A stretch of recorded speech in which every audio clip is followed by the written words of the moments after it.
Hello and welcome to Top of the Ninth. Today we are going to look at the top nine third basemen of all time, ranked by career wins above replacement. Please remember to like, share, and subscribe. I kicked this list off at 9 is someone going to the Hall of Fame this summer, and that is Scott Roland. The 1997 NL Rookie of the Year was the best defensive third baseman of the 2000s, winning 8 Gold Gloves before retiring and passing that mantle to Nolan Arenado. Roland was overlooked during his time, so much so that it took him 6 years on the Hall of Fame ballot due to people not appreciating his all-around game, and thanks to the help of sabermetrics, he went from nearly getting kicked off the ballot year one at 10% of the vote to finally making that 75% threshold to make the 2023 Hall of Fame class.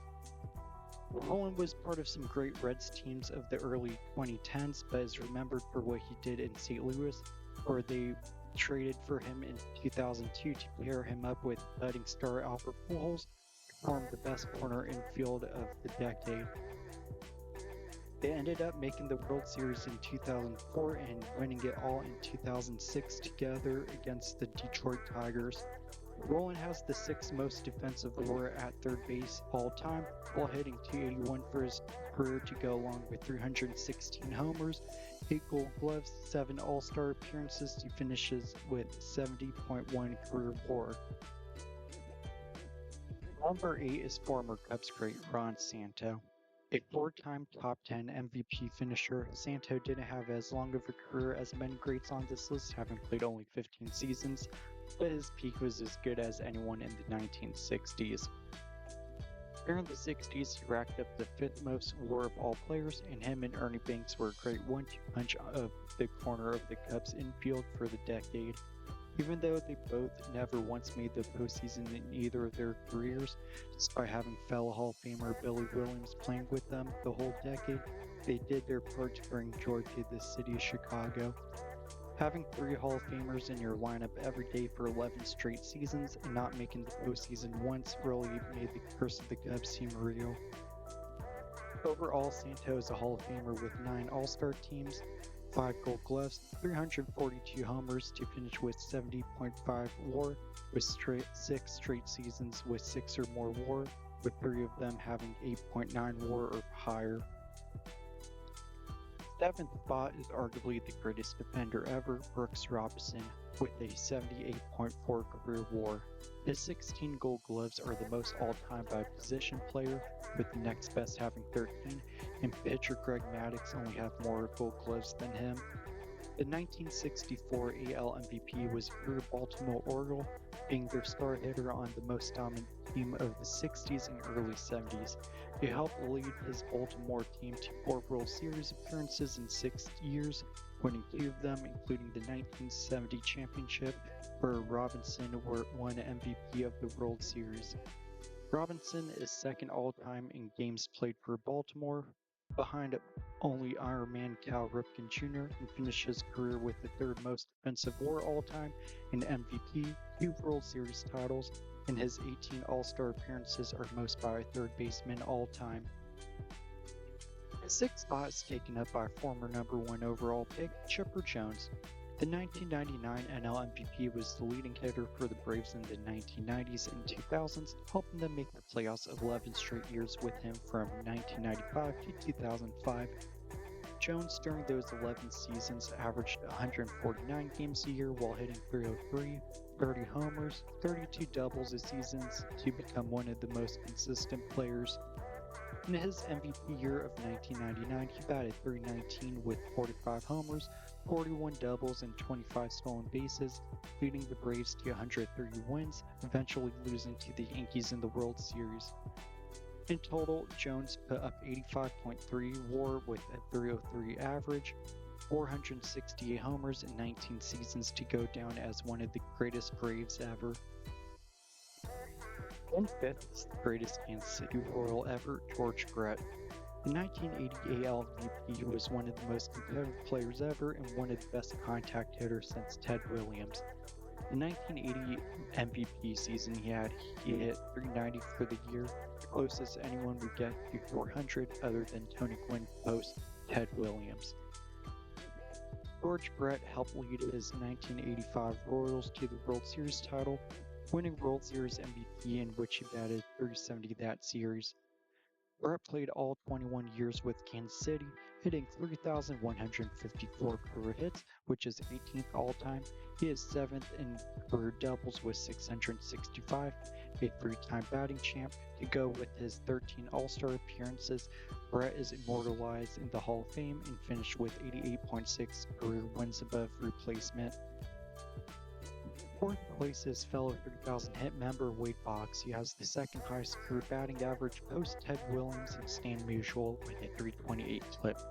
Boggs with the Red Sox led baseball in batting 5 of his first 7 years, with his best years being from 1985 to 1988, where he won 4 batting titles, 4 on-base championships, batting a combined .364 over 612 games. Not much of a power hitter, Boggs only slugged 118 homers in 18 seasons, but constantly was getting on base. One of his greatest accomplishments was in 1986, where he led Boston Red Sox to the World Series, where they lost in heartbreaking fashion in 7 games when first baseman Billy Buckner let the last out go under him in Game 6 to let the Mets tie and win this game, then the next game to win the World Series. Boggs, controversially as a free agent, went to Boston's rival, the New York Yankees, helping them win the World Series in 1996, manning the left side of the infield with then-rookie Derek Jeter.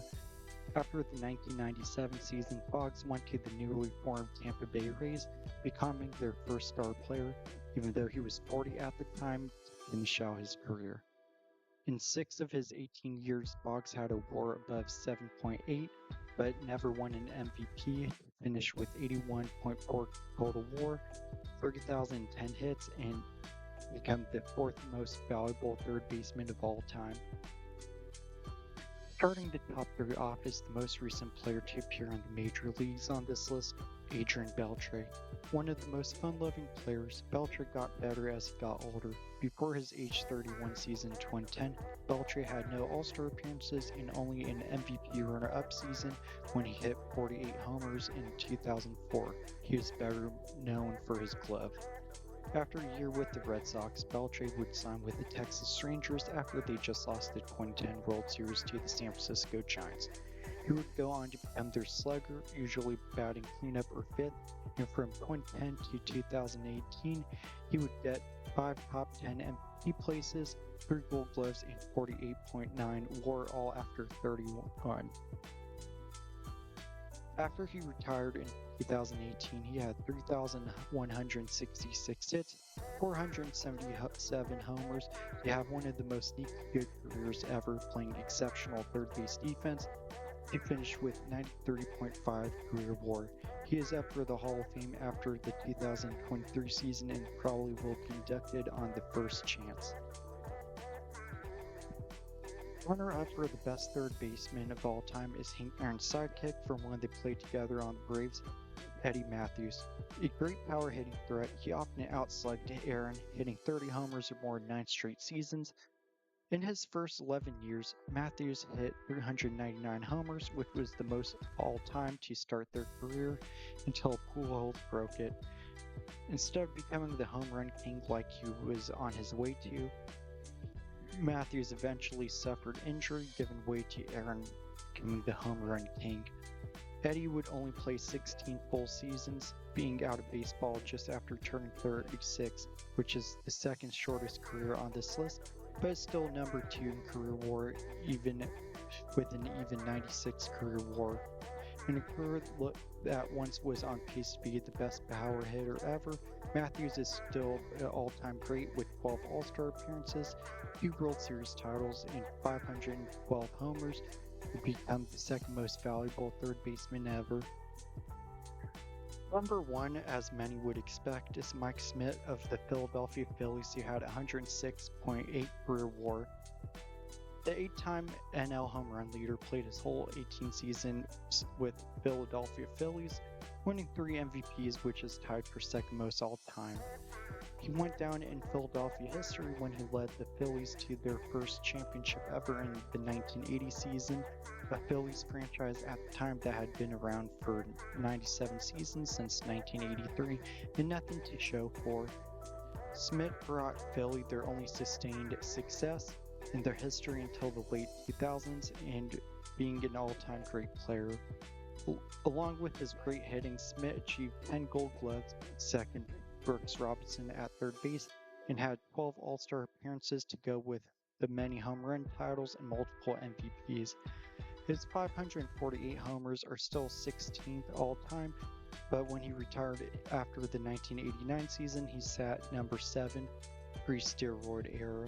His great offense and defense saw him put up 6 or more WAR in a season, a record 13 times, with 9 of those seasons being above 7 WAR to go down as the most valuable third baseman ever.